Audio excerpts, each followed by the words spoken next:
வேலுமணி சொத்து விவரங்களை மறைத்திருப்பதாக தொடரப்பட்ட வழக்கில் வருமான வரித்துறைக்கு நோட்டீஸ் அனுப்ப நீதிமன்றம் உத்தரவிட்டிருக்கிறது.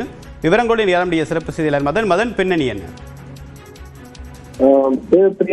கோவையில் சேர்ந்த வாக்காளர் விக்னேஸ்வரன் தான் இந்த ஒரு மனுவை தற்போது உயர்நீதிமன்றத்தில் தாக்கல் செய்தார்.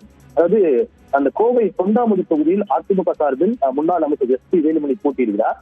இந்த கடந்த 2021ஆம் ஆண்டு சட்டமன்ற தேர்தல் போது அவர் தாக்கல் செய்த அந்த வேட்புமனுவில் சொத்து விவரங்கள் தற்போது ஒப்பிட்டு பார்க்கும்போது இந்த ஆண்டு அதிக அளவில் இருப்பதாகவும் ஆனால் அதற்கான ஆதாரங்களை அவர் தாக்கல் செய்யவில்லை என்று தெரிவித்தார். எனவே SP வேலுமணியின் சொத்து விவரங்கள் உண்மைத்தன்மை மறைக்கப்பட்டதா என வருமான வரித்துறை ஆரம்ப கட்ட விசாரணை நடத்த வேண்டும், அது தொடர்பான அறிக்கையை தாக்கல் செய்ய வேண்டும் என்றும் இந்த மனுவில் தெரிவித்திருந்தார். இந்த மனுதான் இன்று தலைமை நீதிபதி அமர்வு விசாரணை பண்ணபோது இது தொடர்பாக வருமான வரித்துறை பதிலளிக்க வேண்டும் என்று உத்தரவிட்டு இந்த வழக்கு விசாரணை 4 வாரங்களுக்கு தள்ளி வைக்கப்பட்டது. விரிவான தகவலுக்கு நன்றி மதன்.